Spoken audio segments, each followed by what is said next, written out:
क्या हो अगर पूरे धरती की ऑक्सीजन खत्म हो जाए। Movie screen presenting 2067। मूवी के स्टार्टिंग में हमें 2067 का अर्थ दिखाया जाता है, जहां धरती क्लाइमेट चेंज की वजह से पूरी तरीके से तबाह हो चुकी है और धरती का ऑक्सीजन लेवल पूरी तरीके से खत्म हो गया है। लोगों को बाहर आने पर हमेशा एक मास्क लगाने पड़ता है, क्योंकि इस मास्क की वजह से वो सब सांस ले पाते हैं। वहीं हम ईथेन और उसके दोस्त जूड को देखते हैं, जो कि कंपनी में काम कर रहे होते हैं। ये वही कंपनी है जो कि लोगों के लिए ऑक्सीजन बनाती है, पर इस बनावटी ऑक्सीजन की वजह से लोग बीमार हो रहे होते हैं और इस बीमारी का अभी तक कोई इलाज नहीं मिला होता। वहीं ईथेन वहां से अपने घर जाता है, जहां पर वो अपने वाइफ सैंथिया के साथ रहता है। वो दोनों एक दूसरे को बहुत प्यार करते हैं, पर सैंथिया भी उसी बीमारी से पीड़ित है, जो कि बनावटी ऑक्सीजन की वजह से फैल रही होती है, जिस बीमारी का अभी तक कोई इलाज नहीं निकला। एक दिन जब ईथेन अपने दोस्त जूड के साथ फैक्ट्री में काम कर रहा होता है, तभी उसे उस कंपनी की सीईओ रेजिना बुलाती है, जो उन्हें बताती है कि आने वाले समय में इस बीमारी की वजह से पूरी धरती खत्म हो जाएगी और धरती में रहने वाले सारे इंसान मर जाएंगे। पर इस आने वाले तबाही से ईथेन ही उन्हें बस बचा सकता था। वो उन्हें अपने साथ एक लैब में ले जाती है, जहाँ पर उन्होंने एक टाइम मशीन क्रोनिकल का आविष्कार किया था। असल में इस टाइम मशीन का आविष्कार 20 साल पहले ईथेन के डैड रिचार्ड ने किया था, और उन्होंने जब 20 साल पहले इस मशीन को स्टार्ट किया था तो उन्हें फ्यूचर से एक रेडियो सिग्नल रिसीव हुआ था, जो कि 2447 से आया था, यानी कि अभी से 400 साल आगे के समय से। और इस मैसेज में ईथेन वाइट यानी कि ईथेन को भविष्य में बुलाया जा रहा था, यानी कि 2447 में लोग अभी भी जिंदा बचे हैं। इसका मतलब ये है कि इंसानों ने भविष्य में उस बीमारी का इलाज ढूंढ लिया होगा। रेजिना और उसकी पूरी टीम ईथेन को टाइम ट्रेवल करके 2447 में जाने के लिए कहती है, ताकि वो भविष्य में जाकर उस बीमारी का इलाज ला पाए। पर ईथेन रेजिना को मना कर देता है, क्योंकि वो अपनी बीमार पत्नी को अकेले छोड़कर नहीं जाना चाहता था, जिससे कि वो बहुत प्यार करता है। यहाँ से कहानी फ्लैशबैक में जाती है, जहाँ हम छोटी ईथेन को देखते हैं, और उसके बर्थडे के दिन ईथेन के डैड रिचार्ड उसके लिए एक गिफ्ट लाते हैं, जो कि एक मशीन था, और वो उसे मशीन के अंदर हाथ दुखाने के लिए कहते हैं। पर जैसे ईथेन उस मशीन के अंदर अपना हाथ दुखाता है, झटके के साथ एक डिवाइस ईथेन के हाथ में जुड़ जाती है, जिसकी वजह से ईथेन का बहुत खून भी निकलता है। ईथेन के डैड उसे बताते हैं कि ये डिवाइस उसे भविष्य में बहुत काम आएगा, और वहां से अपने पत्नी और बेटे को छोड़कर भाग जाते हैं। ईथेन सैंथिया को भी भविष्य में जाने के ऑफर के बारे में बताता है, और वो इसे ये भी बता देता है कि वो सैंथिया को अकेले छोड़कर नहीं जाएगा।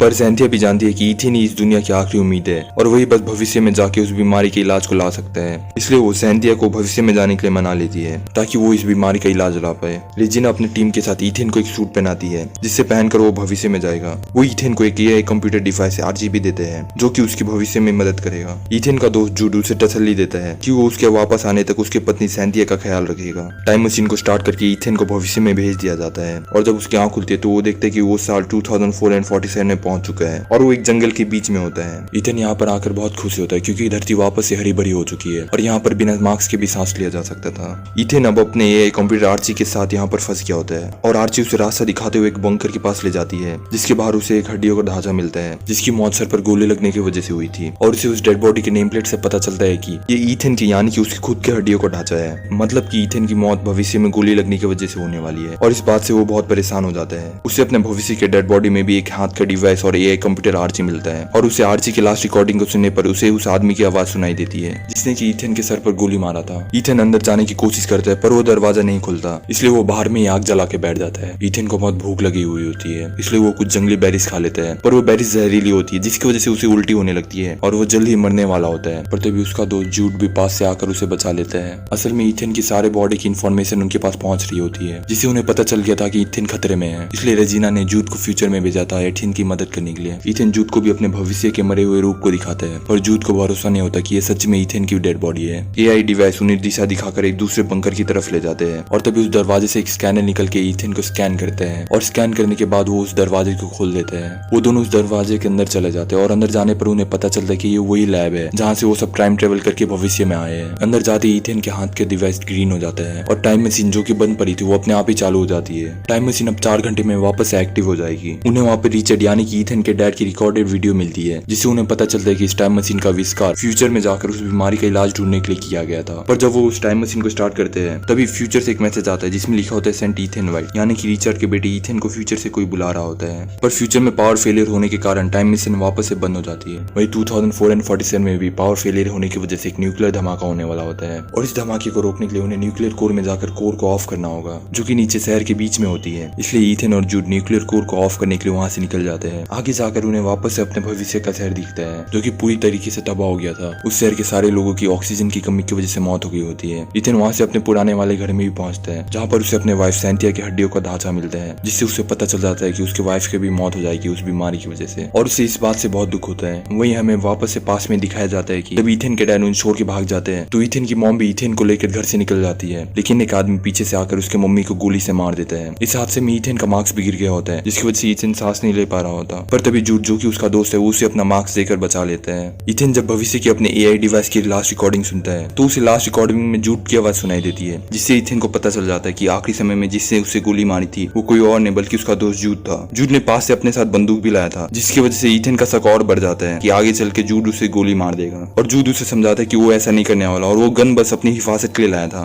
उन दोनों को भी कुछ समझ नहीं आता, इसलिए जूड गुस्सा होकर इथन पर गन पॉइंट कर देता है और उसे अपने साथ न्यूक्लियर कोर में ले जाता है। उस न्यूक्लियर कोर को ऑफ करने के लिए किसी को रूम के अंदर जाकर उस लीवर को टानना होगा, इसलिए इथन अंदर जाकर गेट बंद कर देता है और न्यूक्लियर कोर के लीवर को टान देता है, जिसकी वजह से न्यूक्लियर रिएक्शन ऑफ हो जाता है और धमाका होने से बच जाता है। पर इथन उस रूम के अंदर में ऑक्सीजन की कमी की वजह से बेहोश हो जाता है। तभी जूड कांच को तोड़कर अंदर रुक जाता है और वो इथन को बचा लेता है, और वो दोनों उसी लैब में चला जाता है जहाँ पर टाइम मशीन होती है। अभी भी 37 मिनट्स बचे होते हैं टाइम मशीन को वापस से ऑन होने में, और मशीन ऑन होते ही पास्ट में यानी कि 2067 में कनेक्ट हो जाएगी। इथन उस लैब के दूसरे दरवाजे को खोल लेता है और वो दूसरी तरफ अपने ही हड्डियों का ढांचा पाता है, जो कि भविष्य में जूड से मरने वाला है, जिससे कि इथन को 100% कंफर्म हो जाता है कि आगे चलकर जूड उसे गोली से मार देगा। इसलिए इथन उस पर गुस्सा करने लगता है, पर जूड उसे भरोसा दिलाता है कि वो इथन को नहीं मारेगा। पर इथन को उस पर भरोसा नहीं होता और वो जूड को एक कमरे में बंद करके अपने पापा के रिकॉर्डेड वीडियो को चला देता है, जिससे उसे पता चलता है कि रेजिना टाइम मशीन को चालू करके फ्यूचर से इलाज नहीं लाना चाहती थी, बल्कि वो अपने गिने चुने लोगों के साथ फ्यूचर में जाकर अपने जान बचाना चाहती थी। पर रिचर्ड रेजिना की बात नहीं मान रहा होता, इसलिए रेजिना रिचर्ड को गोली से मार देती है और जूड को इथन की मॉम को मारने के लिए भेज देता है। जूड ही वो आदमी था जिसने इथन की मॉम को मारा था और उसने इथन को बचाकर जानबूझकर बचपन से पाला था। रेजिना ने इथन को अभी तक जिंदा रखा था क्योंकि रिचर्ड ने टाइम मशीन को इथन के DNA से कनेक्ट कर दिया था और इथन के हाथ में एक डिवाइस लगा दिया था, और बस उसी डिवाइस की मदद से टाइम मशीन को चालू किया जा सकता था। इथन को भी अभी सब के बारे में पता चल गया होता है, इसलिए जूड इथन को गोली से मारने वाला था। पर असलियत में जूड ने इथन को बचपन से पाला था और वो उसे बहुत प्यार करता था, इसलिए वो इथन को नहीं मार पाता और वो गोली से अपने आप को मार देता है ताकि वो भविष्य में जाकर इथन को ना मार पाए। वही पास में रेजिना अपने चुने हुए लोगों के साथ टाइम ट्रेवल करके साल 2447 में आने के लिए तैयार होती है, लेकिन इथन भविष्य से एक मैसेज को भेजता है जिसमें लिखा होता है सेंड इथन वाइट। इसका मतलब भविष्य से जिस आदमी ने इथन को बुलाया था वो और कोई नहीं बल्कि इथन खुद ही था। इथन टाइम मशीन के स्टार्ट होते ही भविष्य से बहुत सारे पेड़ पौधे और AI डिवाइस आर्ची को भेजता है, जिसके अंदर उसके पापा रिचर्ड के मर्डर की रिकॉर्डिंग थी। और ये सब भेजने के बाद इथन वापस से टाइम मशीन को बंद करके उसे तोड़ देता है ताकि वापस से कोई टाइम मशीन का गलत इस्तेमाल ना कर पाए। रेजिना और उसकी पूरी टीम को पुलिस पकड़ लेती है क्योंकि वो ईश्वर के नियमों को तोड़कर भविष्य में जाकर अपना जान बचाना चाहती थी। इथन ने अपने वाइफ सैंथिया के लिए भविष्य से एक फूल भी भेजा था, जिसे देखकर सैंथिया बहुत दुखी हो जाती है और रोने लगती है क्योंकि शायद वो वापस से इथन से कभी ना मिल पाए। इथन जब उस जगह में जाता है जहाँ पर उसकी हड्डियां थी तो वो देखता है कि उसकी हड्डियां वहां से गायब हो चुकी है। इसका मतलब कि इथन ने भविष्य को पूरी तरीके से बदल दिया है। साथ ही में वो ये भी देखता है कि जो शहर पूरी तरीके से तबाह हो गया था अब वो शहर पूरी तरीके से डेवलप हो चुका है, और ये सब बस इथन की वजह से मुमकिन हुआ था क्योंकि उसने भविष्य से 2067 में कुछ पेड़ और पौधे भेजे थे, जिसकी वजह से इंसानों ने जीवन को वापस से बचा लिया। और इसी के साथ ही मूवी यहाँ खत्म हो जाती है।